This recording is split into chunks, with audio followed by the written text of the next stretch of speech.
Well, Secretary of State Antony Blinken is still facing calls to resign over the United States withdrawal from Afghanistan. He had 2 days of grilling, intense grilling on Capitol Hill, and it was pretty nasty. Take a listen. There is not enough lipstick in the world to put on this pig to make it look any different than what it actually is. I don't wish to hear your lies. Manipulation of intelligence. Lies when you step up in front of the camera, and not listen. You have all been regularly apprised of the intelligence assessments. For your lies. The gentleman was suspended. The gentleman's time. Not looking to hear the gentleman's time has expired. Ooh. When you lose your breath, you know you're in for an intense battle right there, and that's what happened there.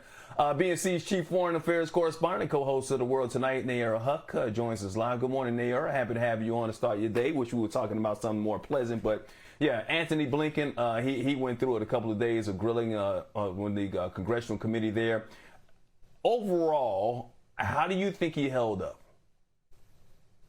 As best as can be, given the situation, right? I mean, this was not a good end to any type of engagement, let alone a 20-year war and peace-building effort. I mean, literally, we all saw the same group that ran the country 20 years ago come back into power within minutes of the United States starting to withdraw its forces. So it tells us one of two things. Either the Afghans were not capable of creating a government that would withstand the extremist elements, or that all of what was going on in Afghanistan was entirely dependent on the U.S. military and U.S. support. And I would actually say both of them are a little true, and neither one of those things is a good thing for the United States to have carried for 20 years. And so, yes, he called it putting lipstick on a pig.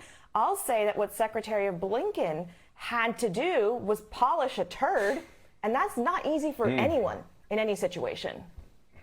And neither one of them is going to smell good, the pig or the turd. There, and like the Blinken and the Biden administration is saying whether it happened in August or 6 months from now, then this would have basically happened the same way. Members of the committee, pretty downright, and no other word to say it, disrespectful. Is this what we can expect until the midterms are over? I mean, because it's been nasty. Of course, we're a divided nation between the Republicans and the Democrats. They're going back and forth. This is actually not how typical foreign policy hearings have gone. You'll see this type of posturing for the cameras by members of Congress from both sides of the aisle, on more, bread and butter domestic issues, because they know it'll play well with their constituents. But that's what's interesting, is that now we have politicized foreign policy. There were 4 presidents that oversaw this war. 2 Republicans, 2 Democrats. And essentially every single one of them said it needed to end. They just couldn't figure out how to do it. And so Biden comes and says, we're doing it regardless of what happens, because in his words, he did not want to lose another American life in a foreign war. That part is what really resonates with the American public. Withdrawal, highly popular, to the point where Trump campaigned on it, Biden campaigned on it. What's not popular is how it all went down, right? And can you have both? Can you have an end of a war and have it go well? That's a big question that voters will have to think about. And that's a lot they will think about. And this is something that's going to haunt Biden for a long period of time. But like you mentioned, presidents wanted the end of this war to happen. The American people wanted the withdrawal to happen, wanted to get rid of the longest war in U.S. history. And now they're going back and forth. The Biden administration is pointing to Trump. Trump is looking at Biden and saying, hey, well, you messed this whole thing up. And then there's this new book that came out by Bob Woodward and Robert Costa that has insights to all the drama following the election. And in it, it claims Trump secretly signed a memo to actually withdraw all troops by January 15th. We had heard about May 15th, maybe, and then Biden, of course, extended that until August. But how do you think this will all play out? I know it's a book, and I know it's hearsay or whatnot, but how do you think it'll play out in Washington? It's so much of what we're seeing happening around the war right now is individuals who are responsible for a small piece or a big piece now trying to avoid getting blamed.